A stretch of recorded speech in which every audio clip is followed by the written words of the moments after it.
Hey guys, Vigits, apa kabar? How are you hari ini? Welcome back to Paranormal.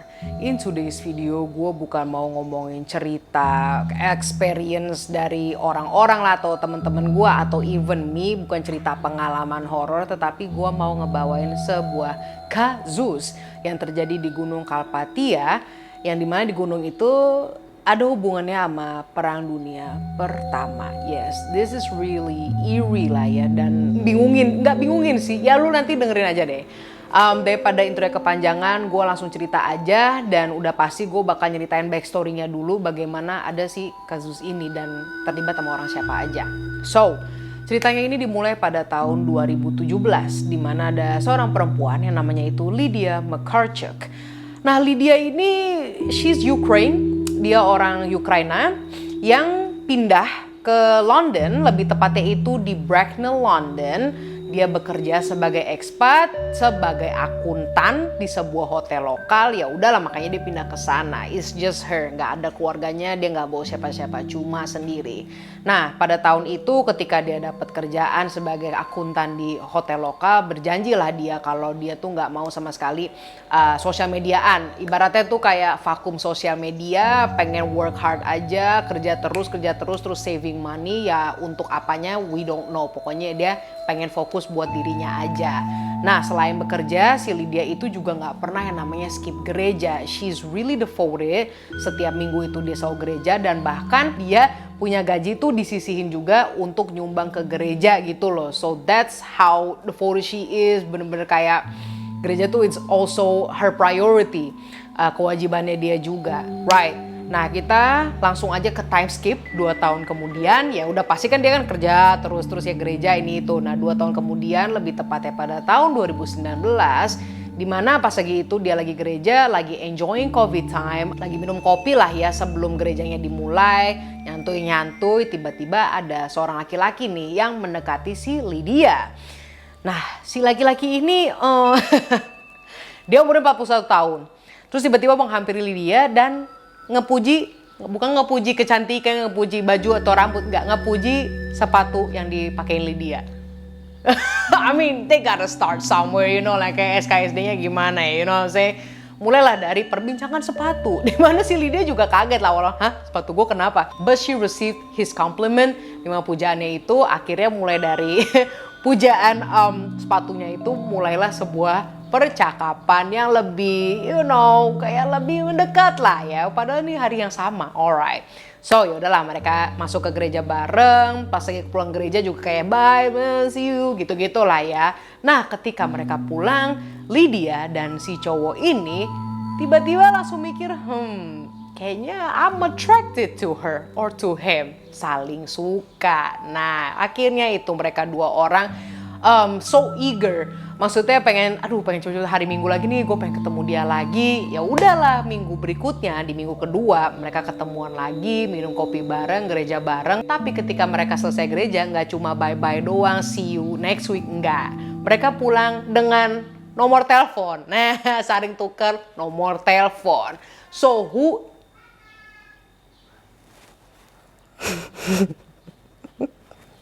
bocil tetangga.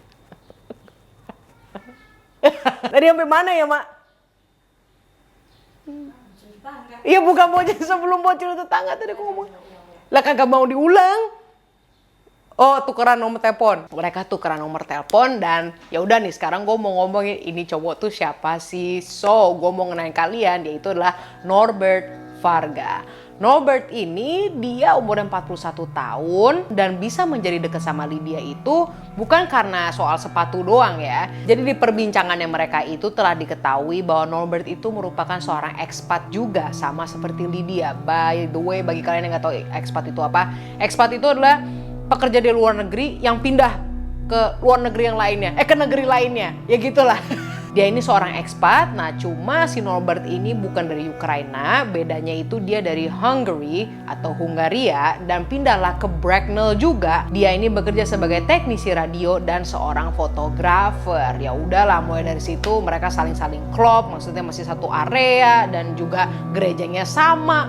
I mean, that's a good option, right? Semenjak dari perbincangannya mereka tentang sepatunya Lydia, itu jadi develop, gengs, right? Dimana 2 tahun kemudian, which is tahun 2021, baru tahun lalu kemarin nih ya, mereka berdua menikah. Nah ya udahlah, Norbert dan Lydia akhirnya menikah, tapi mereka ini nikahnya di Bracknell, London. Sedihnya itu adalah ya, I mean it's a happy moment di mana mereka nikah. Cuma Lydia itu bukannya nggak mengundang, tapi keluarganya itu kan mayoritas di Ukraina. Bukan mayoritas, semuanya itu adanya di Ukraina. Mereka nggak bisa datang ke Bracknell untuk ke upacara pernikahannya mereka. Aduh, akhirnya ya seorang istri nih ya kan, Lydia pengen lah namanya suaminya itu kenal juga dengan keluarganya dia, with her mother, her father, her brother, her everything, everybody and their mama. Dan Norbert juga pengen tahu mereka. Nah, caranya adalah Lydia itu pengen honeymoonnya dia itu di Ukraina, biar sekaligus ketemu sama keluarga si cewek lah ya. Ya udahlah, Norbert sama Lydia itu memutuskan honeymoonnya di Ukraine, tapi nggak tahu gimana itu honeymoon diundur-undur terus ya, mungkin masalah pekerjaan lah ya, dimana diundur hampir sebulan 2 bulanan. Akhirnya ada nih September 2021 dimana mereka berdua ini dapatlah jadwal yang dimana kosong banget dan dapat pergi ke Ukraine selama seminggu lebih. Ya udah, September 2021 Lydia sama Norbert pergilah ke Ukraina, naik deh tuh pesawat. Nah pas lagi di pesawat, Lydia ngobrol nih sama Norbert bahwa Lydia tuh pengen banget yang namanya Norbert itu deket lah, kalau bisa deket lah ya sama adiknya Lydia yang namanya itu adalah Miroslav. So like I said, Miroslav itu adalah adiknya dari Lydia, cowok. Nah kenapa dia pengen banget? Bukan karena itu dia adik gua. Masalahnya Lydia sama si Miroslav ini bener-bener deket sekali. Kakak adik yang gak pernah ada berantemnya. They always been together. Sekalinya apart, sekalinya misah ya ketika si Lydia pergi ke London untuk pekerjaan. But before that mereka tuh lekat sekali. Gak pernah ada yang namanya berantem.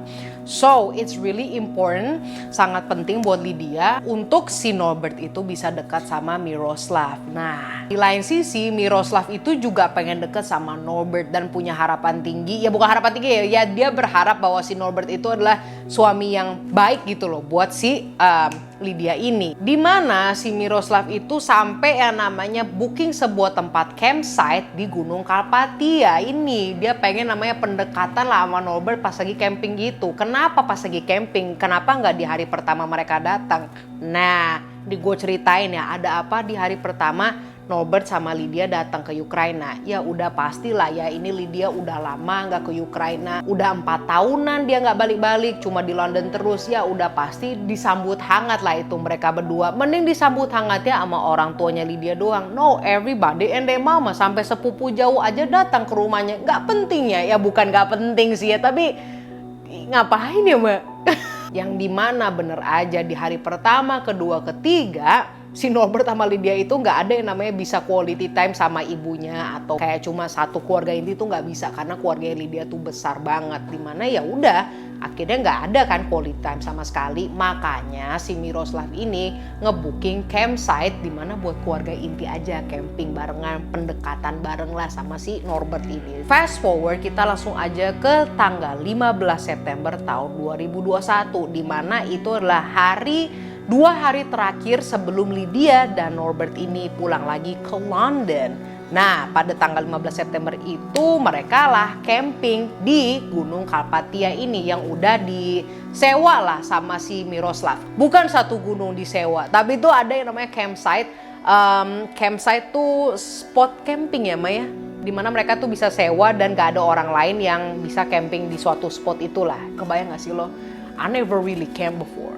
Jadi mohon maaf kalau penjelasan camping gue itu kurang lengkap dan kurang dimengerti. I hope you do understand deh. So what really happened there, mereka itu udah dari pagi di sana.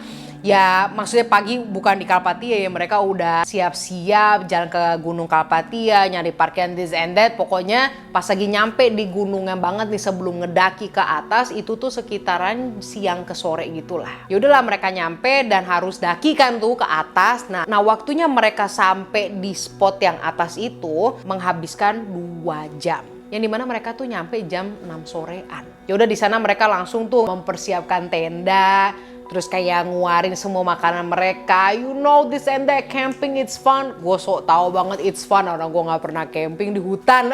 Terus sepupunya si Lydia juga nyiapin yang namanya api unggun. Terus mereka berkumpul lah di pinggirnya api unggun itu, ngebuat bulat, mulai bercerita. Ya gue Norbert, gue ini dari Hungary, ya mulai pendekatan lah. Dimana akhirnya mulai deh nih jam 8 malam, dimana si Miroslav dan Norbert akhirnya cuma berduaan. Tapi mereka ini bukan di pinggir bonfire, tapi ya rada jalan dikit lah. Si Lydia masih bisa ngeliat, oh mereka lagi pendekatan nih, mereka berdua tuh lagi ngobrol terus, kayaknya sih asik. Kalau gue jadi Lydia gue bakal seneng lah. Oh adik gue lagi pendekatan nih sama suami gue di sana. Padahal gue gak punya adik sama sekali. Nak tunggal saya. Dikarenakan perbincangannya seru, itu tuh udah hampir sejaman tuh mereka berduaan terus. Lalu si Norbert berdiri nih. Nah si Lydia ngeliat tuh ada apa nih, kenapa mereka berdua. Ternyata pas lagi Norbert datang dia ngomong ke Lydia, "Beb, aku mau ambil kamera ya dari tenda kita." Nah tendanya si Lydia sama Norbert itu tuh lumayan jauh sama tenda-tenda yang lainnya gitu loh. Jadi ya dia jalan kaki dikit lah ya. Karena si Norbert tuh dari tadi ngeliat ini keluarganya dia tuh udah pada punya kamera sendiri, foto-foto terus, you know, capturing the moment. Nah dia tuh juga pengen pakai kameranya mereka sendiri. Ya udahlah, Lydia ngeliat tuh si Norbertnya itu on the way gitu kan ke hutan biar ke tendanya mereka ya. Tapi karena ada bonfire di depannya jadi kan kelihatan semuanya tuh. Tapi pas lagi Norbert itu on the way ke tendanya mereka yang lumayan jauh lah ya jalannya, lama kelamaan Lydia ngeliat kalau si Norbert itu menghilang dalam kegelapan. Ibaratnya kayak gitu loh. Nah ketika Norbert hilang, kejadian berikutnya itu Lydia gak tahu detailnya kayak gimana. Yang jelas Lydia tiba-tiba mendengar ada suara siulan yang dari kecil menjadi kencang banget siulannya. Lalu siulan tersebut disertain juga dengan ada sesuatu yang menyerang mukanya Lydia. Pas segitu dia gak tahu itu apa yang nyerang mukanya. Tapi yang jelas kupingnya dia itu langsung deaf, gak denger apa-apa, tuli seketika, dan matanya dia itu gak bisa lihat apa-apa. Tiba-tiba langsung gelap semua. So dia gak bisa lihat dan dia gak bisa ngedenger. Tapi itu Lydia tahu bahwa dia ini lagi ditimpa sesuatu dan sesuatunya ini tuh bahaya banget. Like she knows, ini dia berasa gitu loh di badan dia ini ada apa-apa gitu loh. Dia tetap berdoa.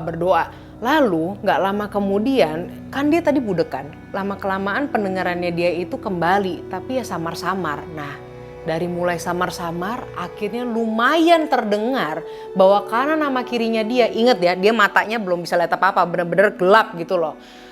Itu ada suara tangisan dan suara orang menjerit-jerit kesakitan di kanan kirinya dia. Nah pada saat itu juga dia gak cuma berdoa untuk dirinya sendiri, tapi dia berdoa untuk keluarganya juga, untuk orang-orang di samping dia. Karena dia tahu walaupun dia matanya itu masih gak bisa lihat apa-apa, kanan kirinya dia itu juga nangis-nangis dan ada yang teriak-teriak kesakitan. Dia gak tahu itu apa. Apakah itu suara keluarganya atau suara apa? She didn't know. Yang jelas dia berdoa untuk keluarganya juga. Lalu dengan penglihatannya dia yang masih belum bisa kebuka tapi telinganya udah bisa dengar apa-apa, lama-kelamaan dia mendengar ada suara suaminya si Norbert ini teriak-teriak namanya Lydia. Akhirnya Lydia nyadar, oh ini suami gue ada. Lalu si Norbert itu suaminya megang kayak dari belakang kayak nyeret si Lydia gitu. Terus si Lydia nanya sembari diseret, kan matanya belum kebuka tuh, ini ada apa sih, tolong ini ada apa. Norbert bilang, this is really bad, it's really bad, sangat amat buruk. So, ketika Lydia buka mata, dia itu bukan di Gunung Karpatia lagi maupun di depan bonfire-nya of course. Tapi dia ini lagi tiduran di atas tempat tidur rumah sakit. So Lydia di sampingnya ada Norbert, mereka berdua di rumah sakit dan Norbert menjelaskan apa yang telah terjadi dan apa yang baru dia ketahuin. Di Gunung Karpatia itu ada campsite. Ya udah pasti gunung banyak lah, campsite tuh bahasa Indonesianya tuh tempat buat orang-orang camping, di mana orang sering campingnya di spot itu ya kan. Nah salah satu campsite yang disewa oleh si Miroslav, ternyata itu spot campsite yang dia sewa banget, itu spot bekas medan perang dunia pertama. Di spot tersebut ternyata ada bom yang ditanam di bawah permukaan tanah itu. Now mind you, sebelum Lydia banyak kan keluarga, grup, teman-teman, orang camping yang pernah camping di spot itu juga. Di mana yang udah jelas orang camping, mereka ngebuat bonfire, ngebuat api unggun. Itu bom, walaupun udah 100 tahun lebihnya, World War I, Perang Dunia Pertama. Dengan orang yang sering camping di sana, sering membuat bonfire api unggun, lama-kelamaan itu apinya memicu bom yang ada di bawah. Lama-kelamaan mulai dari casing, coveran yang pertama, terus maksud gue lapisan pertama yang akhirnya sampai ke intinya. Nah, keluarga Lydia lah yang memicu lapisan terakhir bom tersebut. Makanya ketika si Lydia mendengar ada suara siulan, itu bukan siulan paranormal atau apa, tapi itu siulan di mana api unggunnya keluarga Lydia ini yang dia buat memicu bom yang telah ditanam Perang Dunia Pertama. So, gak lama kemudian kan si Lydia setelah mendengar si suara siulannya itu, dia ada sesuatu kan yang ngenain mukanya dia. Itu adalah ricochet atau pecahan bom yang mental ke mukanya si Lydia. Jadi bener-bener impact-nya kencang banget, makanya dia ampe matanya gelap, woy, bener-bener ampe buta seketika. Lama-kelamaan kan terdengar juga kan orang kanan kirinya. Yang gua kira itu kan paranormal things ya. Ternyata yang dia dengar kanan kirinya itu orang teriak minta tolong, itu adalah saudaranya Lydia yang kena ledakan bom tersebut. Yes, Lydia di rumah sakit, lukanya banyak, lo bisa lihat sendiri di foto lah ya. But she safe, dia selamat. Norbert pun selamat, karena kan si Norbert itu ternyata salah satu rescuer, bukan salah satu-satunya rescuer, karena dia itu jalannya udah lumayan jauh dari area bomnya itu loh.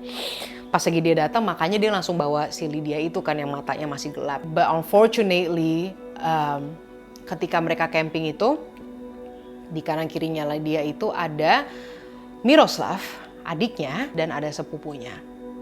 Mereka berdua yang pas banget di kanan kirinya Lydia itu gak selamat sama sekali. Mereka meninggal dunia. Nah, yang camping itu ada 12 orang, semuanya selamat, termasuk Lydia, tapi cuma Miroslav dan sepupunya doang. Now y'all be careful. I know damn well sama my subscribers itu pasti ada yang suka camping, hiking, terus daki gunung. Look, Indonesia, you don't know what it is. Negara kita kan pernah dijajah. Nah, just from Japan, dari Belanda. We don't know, siapa tahu. Ya bukannya ngedoain ya, kan kita nggak tahu again ya.